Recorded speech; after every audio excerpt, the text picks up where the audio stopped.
I don't know how Zelda manages to continue to pull off some of the most amazing game breaking, game changing, genre defining stuff, but they do time and time again. If it wasn't the inclusion of a beautiful music that led to this worldwide orchestra tour, or if it wasn't some of the designs they had when it came to motion control or cell shaded design, well, once again, Zelda is back at it again, this time with the fuse system. Now, something that I absolutely loved about Breath of the Wild was how interactable the environment was. You could take an arrow and it could be on fire and shoot it at a tree, and the tree would catch on fire, and the grass around it would catch on fire. And you could begin to kind of dynamically change the battlefield that way.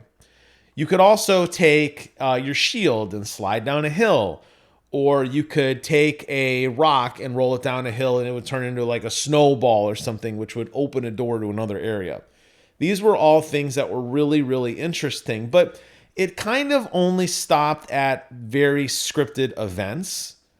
It seems like the fuse system is taking this to the next level.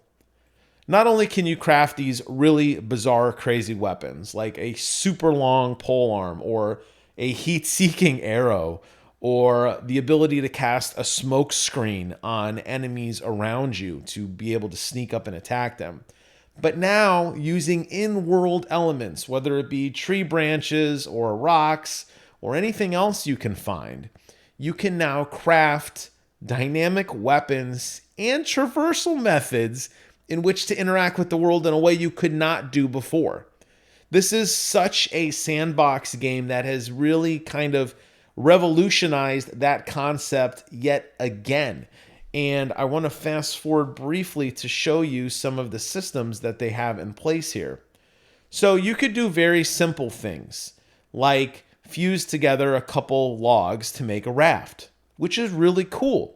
A lot of games don't really support that kind of dynamic crafting unless it's done via a menu-driven system, something you would see in any of your normal exploration games like Ark or Valheim or Rust. But this is all done real time. And this can look however you want it to look. You can fuse trees together and make a raft. You can fuse a sail on top of this and make a boat. You can put wind turbines on it to make a flying boat or a flying raft. And as you begin to explore and craft in the world, you can start to see just how cool your creations can be. And that's really something that excites me because I think about all the cool inventions, first of all, that we're going to see, because you're going to see a lot of crazy stuff in this game. But nothing is off limits. There's nothing in this world that you can't see or do now, and how you want to get there is up to you. No longer is it going to be grinding out levels to make sure that your grip meter was high enough or eating particular foods to allow you to, manipulate that. You can just create vehicles that allow you to get around to where you need to get to. When you combine that with the combat system and you combine that with the ability to fuse and create these really crazy weapons, I don't see why you couldn't create like weapons of war. Like, is it possible to create a catapult in this game? Is the game going to allow us to manipulate and change the physics around us? And I think yes, based on everything I have seen so far, particularly with this new fuse ability. So I am really, really excited to see, one, some of the creations people come up with, but two, and more importantly, you're going to be able to play an open world game in any way that you want. I think that Breath of the Wild got the closest I've ever seen an open world game to doing things that just worked, that just made logical sense.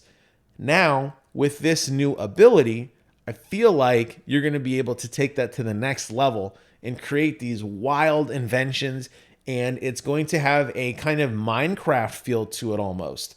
But not one that's just, select an item from the, not something that's like select a crafting item from a menu, but dynamic stuff that you're going to build in real time in the world that's going to allow you to traverse and explore and do everything you want. And that blows me away.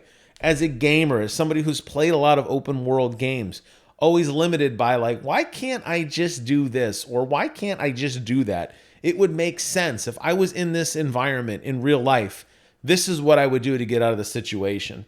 But the game isms, the construct of the games kind of don't let you do that. Here, with Tears of the Kingdom, it looks like they've solved that gap. And as somebody who's a fan of gaming and of the genres moving forward, I can tell you that I can only wait to see, now that this system is kind of out in the world for others to see and copy, I can only imagine how much more revolutionary this system is going to be going forward. I think in a lot of ways, Fallout 4 really changed the way we look at how we build structures. The idea that it just works. You snap pieces together in a grid, create doorways, workbenches, areas to build up your house in your community. That's awesome. In a very similar way, I feel like Breath of the Wild added in the injection of open world puzzles that just sort of work and make sense. Cut down a tree and the tree now becomes a bridge to cross over a gap, or to set something on fire that smokes and moves enemies out of a certain way. All sounds awesome. Now Tears of the Kingdom is going to add on top of that with this really advanced fuse system to let our imaginations run wild. I'm very, very, very excited for everything that I saw in this, and I was so blown away by just the scope and magnitude of the world and by the ability to manipulate and to explore it. This is absolutely going to be a genre-defining game, and I really can't wait to see what is kind of next. I feel like every time I watch something on this game, I think I know what it's going to be about. And I go, oh, okay, well, if it's just going to be Breath of the Wild 2, I'm fine with that, because I love the original game. Just give us more of that. Give us a new world to explore. Maybe give us one or two new abilities. That's fine. But here, it seems like we've taken it to yet another level. And now we're adding in all of these new elements. When you look at the HUD and you see all of the information that's being presented, you have your temperature meter, you have a sound meter, you have a coordinate system. All of these things really kind of lead into some really, really amazing gameplay. And when you couple it with all of the other things you could already do now, the climbing, the fighting, the jumping, the manipulating of, the powers that you have to open up and explore new puzzles, I can't help but feel like this game is just going to be one of those games that is going to be looked back in many, many years, just in the way Breath of the Wild was, is a game that totally changed the constructs of gaming. And for that, I am so freaking excited. And I can't wait to play this game and to talk with you all more about it as it comes out. That wraps up my video on the Tears of the Kingdom gameplay. Thank you all so much for watching. Take care of yourselves. And until next time, I will see you guys on the other side.